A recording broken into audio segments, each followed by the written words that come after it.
Adanya tak puas, nak mari payah, ya. Jadi kita yang dapat datang ni kita ada dua-dua, taufik dan hidayah.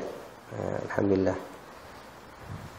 Jadi tuan-tuan rahimakumullah, dia dah hujung-hujung Ramadan ni.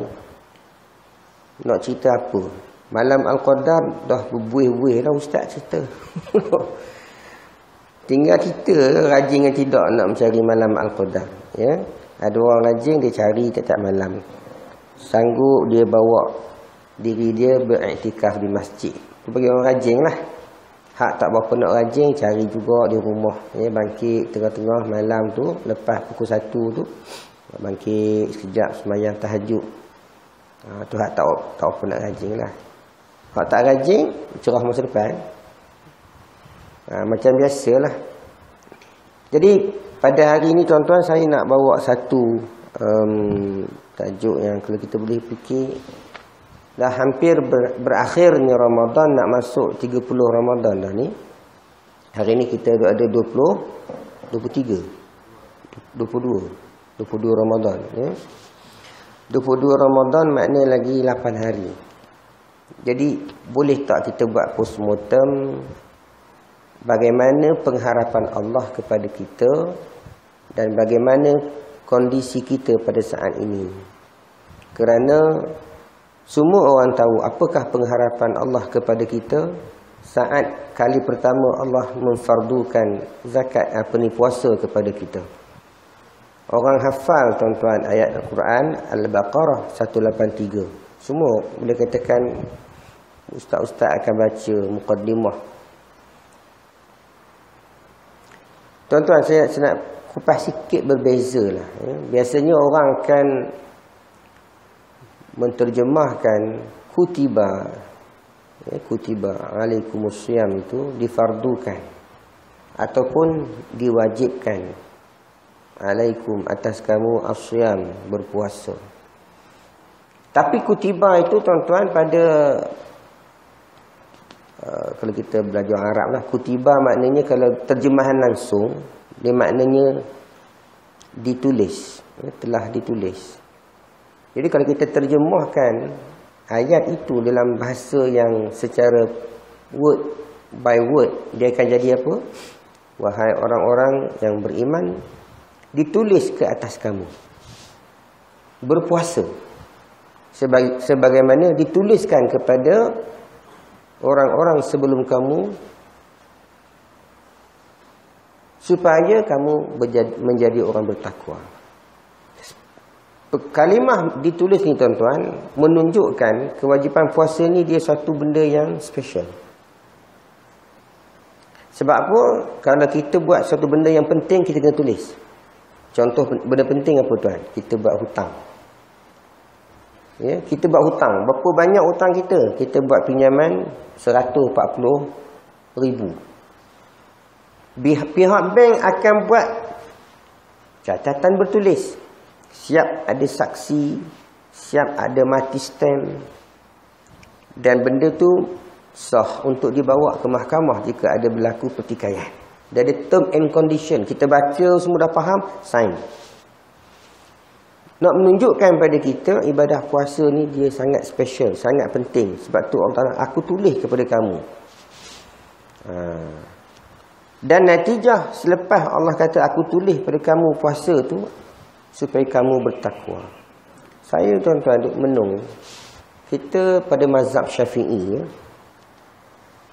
adalah menjadi syarat sah wajib bagi kita, syarat sah puasa lah, niat.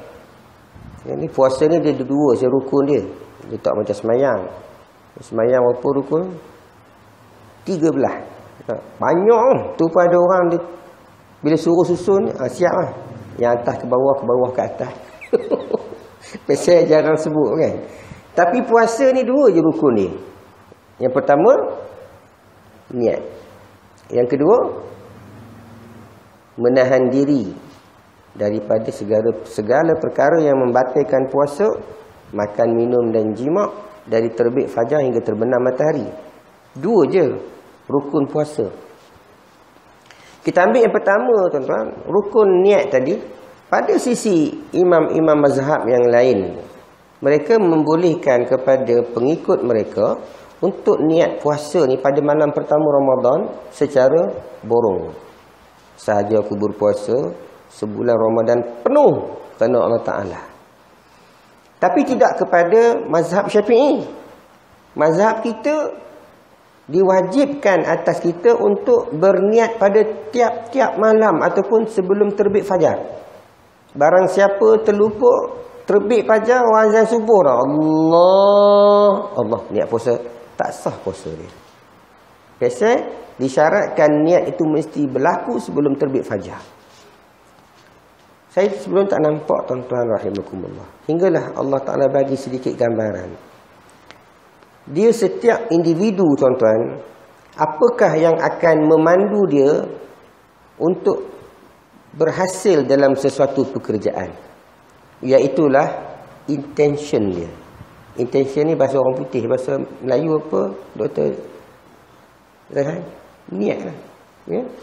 Purpose.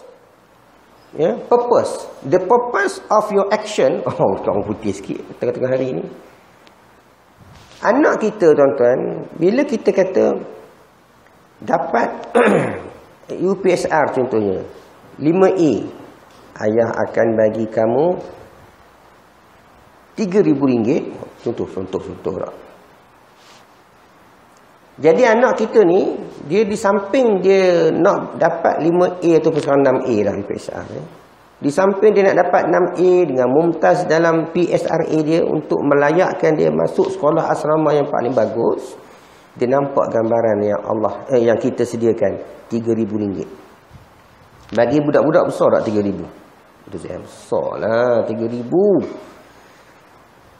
Ada ayah kalau adik dapat 4A atau 5A, tak dapat apa. Allah. Kerana 1A tak dapat apa langsung. Maka for the purpose of RM3,000 tadi, maka anak kita akan bekerja dalam term budak sekolah lah, belajar dengan penuh ketekunan untuk mendapat hadiah sebanyak RM3,000. Tuan-tuan rahimakumullah, Allah tahu kelemahan manusia. Kita ni kena ada push factor, faktor penolak. Kalau kita hanya sekadar buat amal soleh, tak semua orang macam para nabi, siddiqin, syuhada, salihin. Mereka ada sikap khauf war raja, takut dan harap. Kenapa kau tak solat? Kau tahu tak dosa kau tak solat ni besar, masuk neraka dia solat. Sebab apa kau solat? Aku takut neraka Allah. Tapi ada orang, tuan-tuan, dia perlu kepada push factor yang lain, iaitu berbentuk pahala. Allah bagi tahu kepada kita, tuan-tuan, dalam bulan Ramadan ni, pahalanya dalam hadis sebut, aku yang akan balas kepada orang tu mengikut aku, penilaian aku sendiri. Balik kepada Imam Syafi'i punya pendapat, iaitu wajib atas kita berniat pada setiap malam. Dalam konteks yang berbeza, kita cuba kiaskan dengan takwa tadi.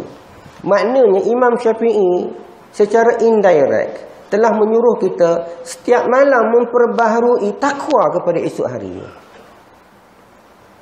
Nampak tak? Bukan sekadar niat puasa, sebab the purpose of saum is takwa. Allah kata la'allakum tattaqun. Mudah-mudahan kamu bertakwa. Jadi the ultimate goal for fasting is takwa. Orang yang berpuasa, Nabi kata tak dapat apa-apa kecuali lapar dahaga, meaning dia tak dapat takwa. That's why orang yang habis Ramadan, masuk Syawal, dia masih lagi mengekalkan perangai yang tidak berubah sebelum dan selepas Ramadan, meaning dia tak dapat takwa. Dalam bahasa yang kasar, Allahu Akbar, takut-takut dia termasuk orang yang rugi.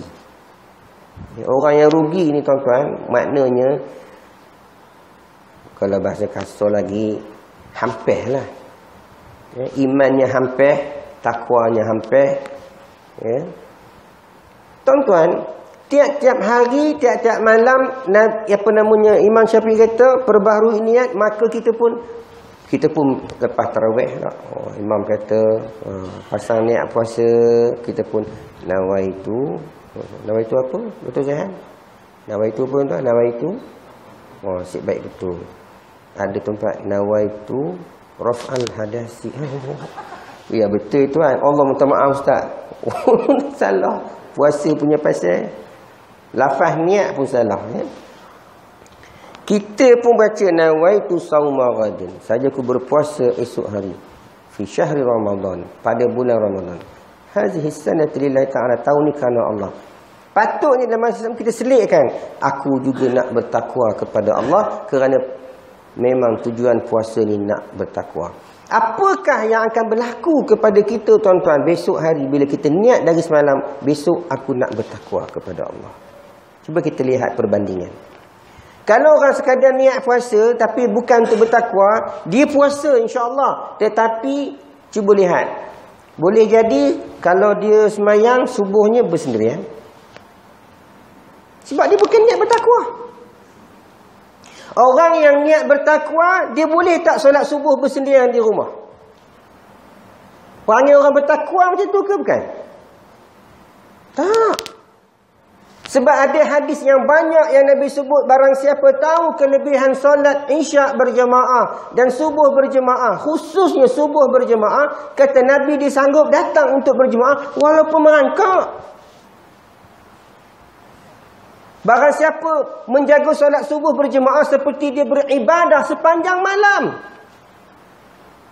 maka dia pun, tak boleh orang bertakwa. Para sahabat Nabi tuan-tuan, Abdullah ibn Maktum buta.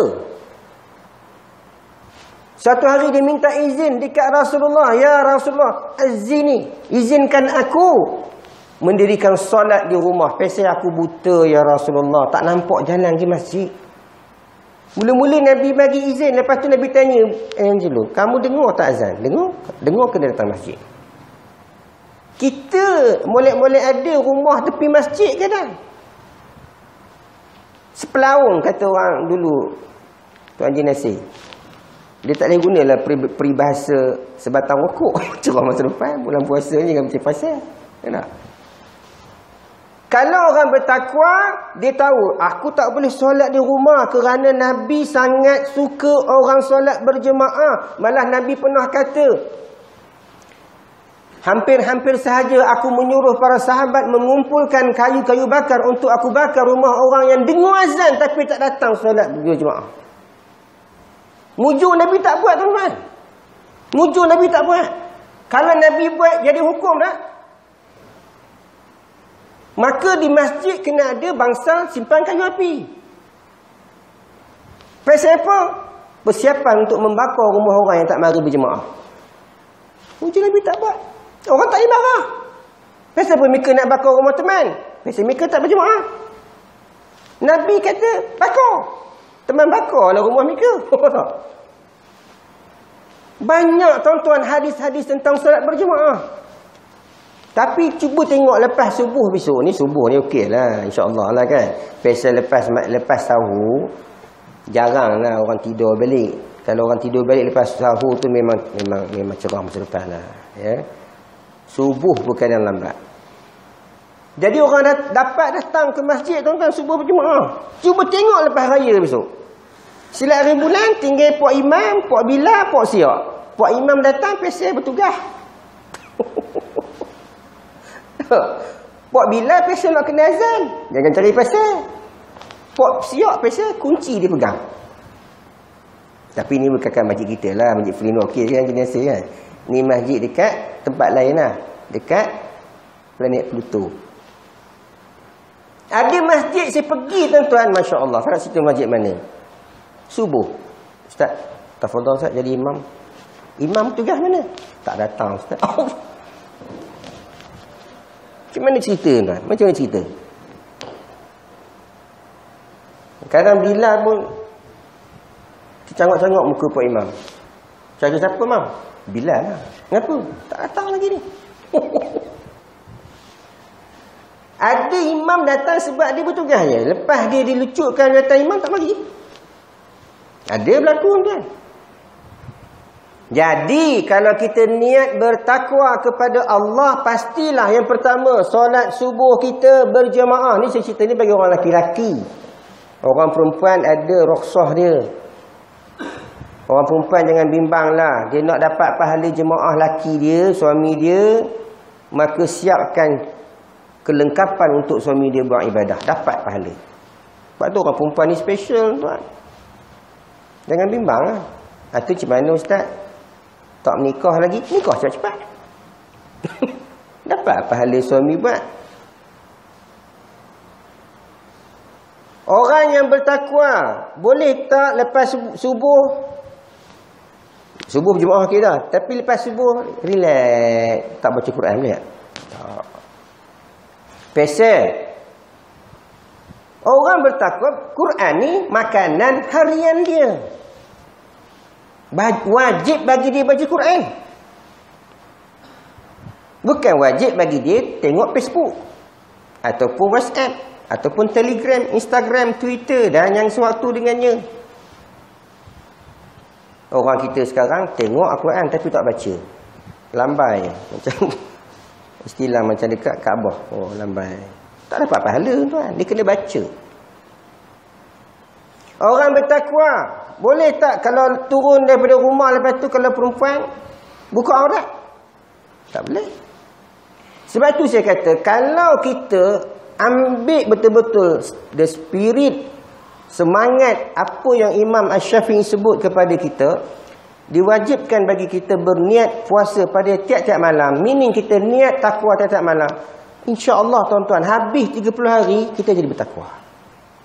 Tengok tak percaya. Subuh masjid tuan-tuan champion. Ya. Tengok sampah, tak payah suruh, tolong ambil, boleh baku sampah. Pak Nabi suruh amalan sedekah subuh. Special itu amalan takwa. Amalan membagi salam, masuk warga frame, jumpa berebut nak bagi salam. Tuan-tuan, antara Sayyidina Abu Bakar dengan Sayyidina Ali, masing-masing berebut nak bagi salam tuan. Kita kadang jumpa orang tak bagi salam, jaga aku sini. Lalu tak bagi salam. Amboi kau, salam pun tak bagi, ucurah masa depan. Sayyidina Ali dengan Sayyidina Abu Bakar berebut tuan. Pesel salam ni doa. Cuba kalau kita pakat bagi salam. Sebab tu Nabi kata sebarkan salam. Malah setengah ulama kata kalau kita berdua berjalan, jumpa pokok terpaksa berpisah. Berpisahlah kita, bertemu balik. Sunat bagi salam. Assalamualaikum.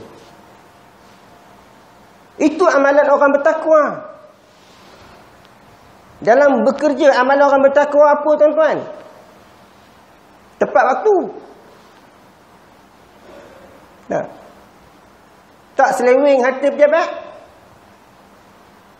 Fotostat sekeping, kena bayar ni. Itu amalan orang bertakwa. Kena bayar balik ni. Ni kertas prim ni. Tak boleh buat kereta peribadi. Berapa ramai orang fotostat kertas, guna kertas prim. Guna fotostat prim. Guna dawat prim. Last sekali prim jadi free. Kena bayar tak? Pasal tadi fotostat IC nama apa? Personal loan. Tak masuk dalam bidang kerja di frame. Kalau orang bertakwa dia bayar tak? Bayar. Wajib bayar. Itu bukan hak dia. Nampak tak? Bila kita letak takwa. Tuan-tuan rahimakumullah. Sebab itu ada dua hadis Nabi kalau kita teliti tuan-tuan. Matan dia hampir sama. Sikit je berbeza tapi objektifnya sama. Apa dia? Biasa orang sebut. Qala Rasulullah sallallahu alaihi wasallam. Yang pertama Nabi sebut ya. Man shoma Ramadan. Man shoma Ramadan. Barang siapa berpuasa pada bulan Ramadan. Yang kedua Nabi sebut man qama Ramadan. Ada dua hadis. Yang pertama man shoma Ramadan, barang siapa berpuasa pada bulan Ramadan. Yang kedua man qama Ramadan, barang siapa mendirikan Ramadan. Niat semayang ke nak diri-diri? Hujungnya sama. Imanan wahtisaban, dengan penuh keimanan dan pengharapan kepada Allah, maka dia akan dapat apa? Allah offer pada dia, ghufira lahu ma taqaddama min zambi, akan diampunkan dosa-dosanya yang telah lalu. Kalau kita kaji man shoma Ramadan, maknanya puasa ni tuan-tuan, dia datang bulan Ramadan ya, bukan sebut puasa saja. Ramadan itu datang membawa kepada kita package pendidikan yang holistik, siang dan malam. Lepas tu ulama sebut Ramadan ni madrasah ataupun schools of Ramadan. Mana ada sekolah tak ada silibus? Dr. Zaihan, kita punya sekolah prim ada silibus tak? Ada. Kalau tak ada silibus, cikgu datang nganga. Nak ngajar apa? Silibus tak ada. Anak murid tu nganga juga. Last sekali tidur. Setiap sekolah, setiap college, university, dia mesti ada silibus. Maka Ramadan ini kita sebut sebagai sekolah, dia ada silibus. Silibusnya apa? Siang, mi kema kena puasa. Tapi tuan-tuan, puasa yang dikehendaki oleh Allah bukan sekadar tahan lapar, tahan dahaga dan tidak bersama dengan isteri. Itu puasa orang awam. Ulama tolong bagi pencerahan kepada kita. What kind of song you have to do. Betul saya cakap orang putih? Tak betul lantak tuan-tuan lah. Bukan pandai sangat dah, tapi boleh cakap tu kira okey tu. Apa jenis puasa yang kena buat? Maka ulama bagi tahu kepada kita tuan-tuan. Sebab kita ni bukannya pandai sangat nak menjelaskannya. Siapa? Imam Al-Ghazali kabur ke kita, puasa itu ada 3 jenis, 3 tahap, 3 macam. Puasa orang awam, puasa orang khusus, puasa orang khusus bil khusus. Kita dah biasa dengar kan sebelum ni. Itulah penanda aras kepada kita, adakah kita benar-benar dapat imanan wahtisaban tadi dalam bab puasa. Ada orang buka puasa dah fikir dah, bang, tahun depan kita nak buka puasa kat mana bang? Tanya dah suami dia, tahun depan nak buka puasa kat mana? Apa cerita? Belum lagi macam Nabi tuan-tuan. Hari-hari biasa pun Nabi kadang tanya zaujah dia, ada apa nak makan pagi ni? Tak ada ya Rasulullah. Kita puasalah kalau gitu. Kita boleh tak buat itu, Dr. Zaihan? Lepas-lepas raya besok tanya bini, ada apa nak makan hari ni yang? Tak ada apalah bang hari ni. Apa? Apa? Bukankah saya tak bulan bagi awak 1,500 untuk beli kelengkapan dapur? Tak cukup ke 1,500? Bang, saya pernah dengar kalau tak ada makanan Nabi kata puasa. Itu Nabi. Kita marah bini kita dah. Aku ni bukan Nabi. Cerah masa depan. Sebab tu Nabi makan sikit. Kita pula tuan-tuan makan macam mana? Nabi makan sikit, kita terbalikkan. Sikit-sikit makan. Sikit-sikit makan. Mesyuarat makan. Jumpa kawan makan. Lepas ni makan. Ni bulan puasa ni kita tak boleh makan ni, kira dah Power Ranger dah ni. Tapi tunggu buka puasa sekarang tengok. Ya Allah. Letak kucing sebelah, menggiling kepala kucing. Ya Allah. Tuan aku kalau buat makan. Tu beza kita dengan Nabi. Antara sikit makan dan sikit-sikit makan. Malamnya pula, man qama Ramadan, barang siapa mendirikan malam Ramadan. Banyak ibadah yang berstatus sunat tuan-tuan, yang Nabi anjurkan pada kita buat pada bulan Ramadan, siang dan malam. Disebutkan dalam hadis yang sahih daripada Ibnu Abbas, Nabi bersedekah bagaikan angin yang sangat kencang. Bagaimana kita menanggapi perkara tersebut? Kita dah jadi orang suka bersedekah ke tidak? Patutnya kita dah ada penanda aras sebagai petunjuk, iaitu Nabi. Kalau Nabi bersedekah bulan Ramadan macam angin yang bertiup dengan kencang, kita patutnya kalau tak boleh jadi angin pun jadi Jadi apa nama kita panggil, motosikal pun okey lah, laju. Makna kata kalau sebelum Ramadan dulu kita bersedekah sehari RM1, patut Ramadan jadi berapa? Patut RM2. Biar ada dia punya perubahan. Itulah tarbiyah Ramadan, sekolah Ramadan. Baru habis puasa 30 hari, suka memberi, bukan suka menyimpan. Ni tak habis Ramadan, sama juga dia punya perangai dia, ya? Pergi masjid jumpa tung hari Jumaat, dia target dah, lalu depan aku kan jaga, lalu tu elok tidur. Cerah masa depan, sedar-sedar nak terlepas dah. Itu mana ada perubahan. Pasal bulan Ramadan mendidik kita suka bersedekah.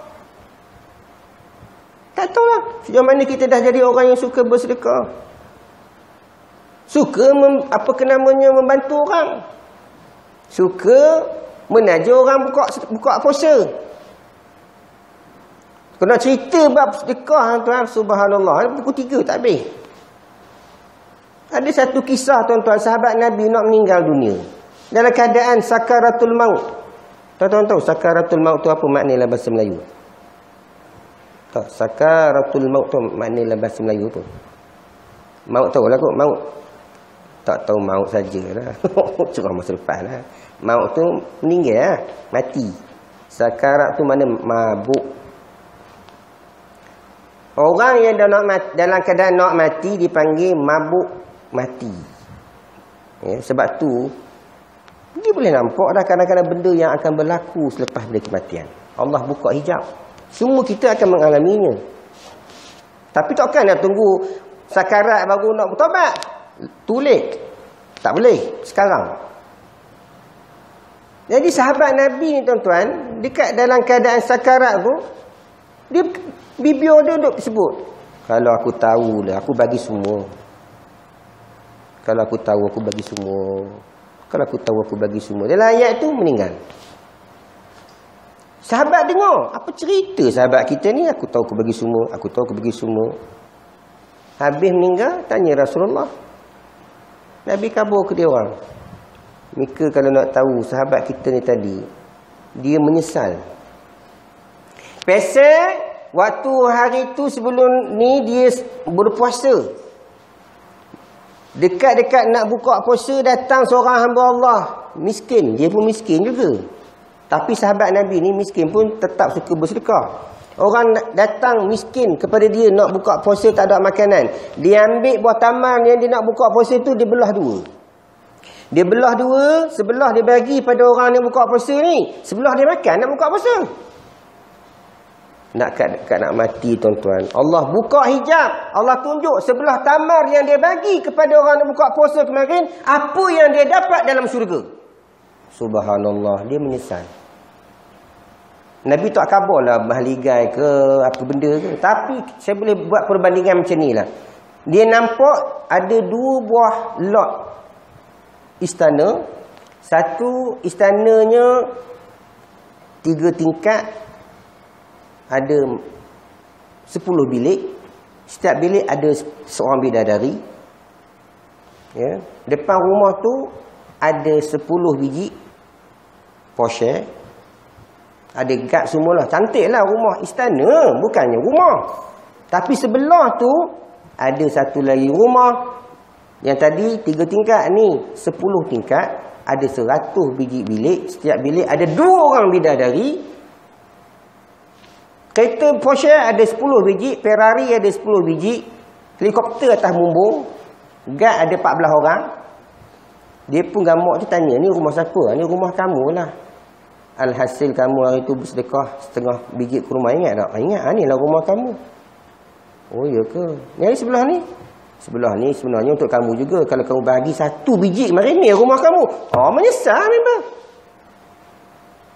Menyesal. Oh itu waktu ya Allah, kalau aku tahu aku bagi 1 kemarin. Tapi tak boleh, tak boleh nak biar reverse. Itu hak bagi, hak tak bagi. Kelam masa depan, malaikat kata, ni rumah siapa? Rumah kamu, tapi sebab aku tak bagi, tak dapat. Itu sebab aku duduk mana? Tu. tanah kosong. Nasib baik tak masuk neraka je lah. Wal-iyazubillah. Sebab tu tuan-tuan rahimakumullah, kita jadi orang suka bersedekah. Cuma saya nak pesan satu lah. Kalau bersedekah ni bolehlah kita bagi ikut suku kita. Tapi zakat tak boleh bagi ikut suku kita lah. Ada orang kata bagi je lah zakat pun ustaz. Kalau dia menipu, dia berdosa lah pada Allah. Tak betul. Hadis Sahih Bukhari memang pernah berlaku. Seorang pemuda, seorang laki-laki, dia tersalah bagi sedekah 3 kali. Semuanya Allah terima. Malam pertama dia bagi sedekah kepada seorang pencuri. Bila orang bising-bising dia salah bagi, dia tak puas hati, besok dia bagi lagi sedekah, kena pada perempuan pelacur pula. Orang kampung bising, apalah orang bagi sedekah pada perempuan pelacur ni, bla bla bla. Dia tak puas hati lagi, malam besok dia bagi sedekah lagi kepada orang kaya pula. Orang bising lagi, apa sedekah ke orang kaya, macam tak ada orang miskin dah kat tempat ni. Malam berikutnya dia tidur, dia mimpi, malaikat datang jumpa dia, adapun sedekah kamu kepada pencuri, mudah-mudahan dia berhenti daripada kerja mencurinya lepas ni. Adapun sedekah kamu kepada pelacur, mudah-mudahan dia berhenti daripada melacurkan dirinya selepas ni dan dia gunakan harta untuk buat sesuatu lah. Dan yang ketiga, adapun kamu sedekah pada orang kaya, mudah-mudahan lepas ni dia juga akan jadi orang kaya yang pemurah macam kamu. Tapi dalam bab zakat tuan-tuan, tak boleh. Banyak hadis kalau saya nak sebut tuan-tuan, bab zakat ni Nabi spesifik. Nabi spesifikkan jumlah kiraan, jumlah nak keluar, harta yang bagaimana nak keluar zakat, siapa yang berhak terima. Sebab tu kalau kita nak berzakat, sila pergi jumpa amil. Dia arif untuk mengira zakat kita. Ada orang jumpa saya, bagi tahu saya, ustaz, saya tetap masjid kali Jumaat, saya zakat. Hebatnya hantar. Saya pun zakat sebulan sekali. Dia tiap-tiap minggu berzakat.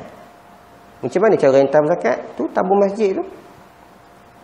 Sebubuh lah, RM1 ke 5 kupang kira zakat tu. Curah masa depan. Tu bukan zakat.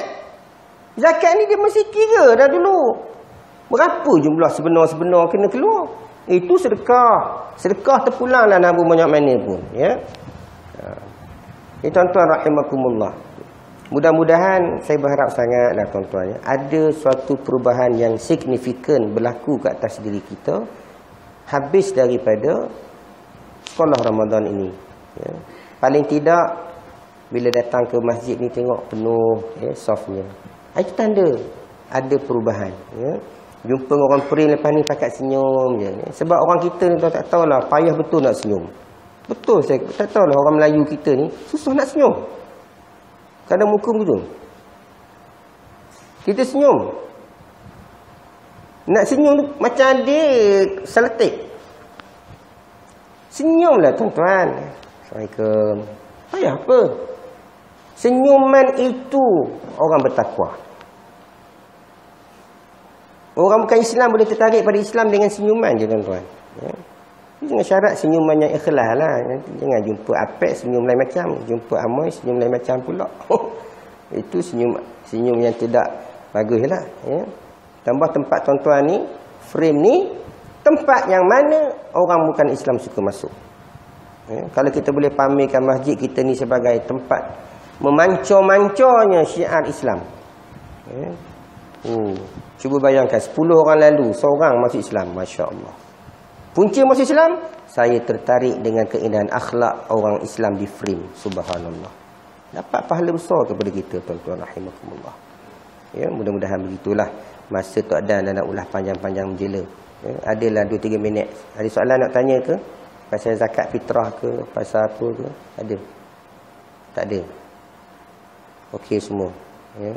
Kalau okey semua, boleh tuan-tuan nasih, kita berhenti? Ya, boleh insya-Allah, ya.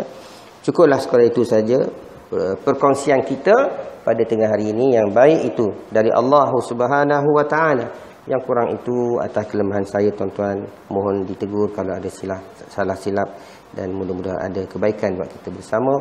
Wallahu taala a'lam. Aqulu qawli hadza wa astaghfirullahal azim li wa lakum wa billahi taufiq wal hidayah.